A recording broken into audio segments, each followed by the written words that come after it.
comptable va mal renseigner.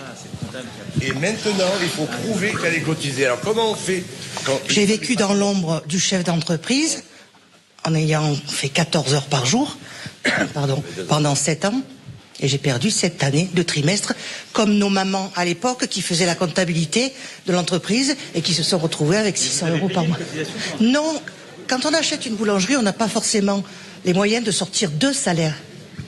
Donc on a sorti le salaire de monsieur.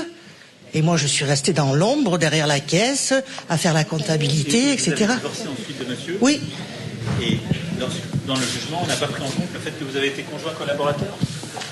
Ah mais pas forcément. Non, c'est pas une question de divorce. Parce que normalement, la situation que vous décrivez, oui, qui en effet existe, hein, on en a chez nos anciens, on en a beaucoup, agriculture, commerce, ouais, artisanat. C'est ça. Souvent d'ailleurs c'était les femmes qui étaient conjoints collaborateurs, elles n'ont pas cotisé. C'est ça. Bon. Or elles ont travaillé, elles ont participé à la réussite de l'entreprise.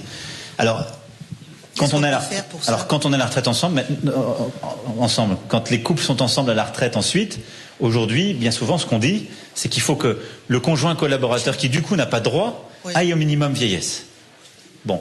Et donc là, il a une retraite qui au moins permet la subsistance, le conjoint ayant collaboré. Trop peu y vont. Dans votre cas, puisque je comprends que vous vous êtes séparés de monsieur. On a divorcé, vous avez divorcé et que donc vous vous retrouvez en quelque sorte lésé parce que vous n'avez pas cotisé et que vous partez. On est des centaines de mais je sais bien. Mais normalement, au moment du jugement du divorce, on doit prendre en compte le fait que vous avez travaillé pendant 7 ans, 8 ans, 10 ans. Vous avez donc permis un enrichissement à monsieur, il a acquis des droits, et normalement, dans le jugement du divorce et son exécution, on lui demande une indemnité. Et donc, ça doit être pris en compte au moment du juge. Je ne sais pas, je ne veux pas rentrer dans l'intimité de celui-ci, mais normalement, si le jugement a été prononcé, au moment de ce jugement, on prend en compte cet élément. Ça n'a pas été pris en compte. À ce moment-là, moi, je vous inviterai à ce qu'on le regarde et qu'un avocat regarde les choses, parce que c'est pas juste. Parce que, typiquement, ça, c'est dans la loi. Quand votre situation est celle que vous avez évoquée, et vous ne parlez que de 7 ans, il y a des gens qui se retrouvent beaucoup plus tard. Oui, mais 7 ans, 14 heures par jour dans une boulangerie. Mais je l'entends tout à fait. Mais vous voyez bien, dans les exemples que vous donnez, c'est pas... Mais il y en a plein, je sais bien. Il y a des tas d'injustices du quotidien. Mais quelque part, c'est pas l'État. Enfin, non, je sais. Et donc, quelque part, il y a derrière cette colère que vous exprimez avec beaucoup d'émotion et de sincérité, moi je la respecte. Il y a le fait que nous sommes 66 millions de colères. Alors il y a des gens qui ne sont pas en colère, il y en a qui sont beaucoup plus dans la mouise que d'autres, c'est vrai. Mais il ne faut pas non plus qu'on rentre dans un système où on dit au fond, le seul responsable c'est l'État, ou le seul responsable ce serait... J'incrimine pas l'État parce que je parle d'artisanat déjà.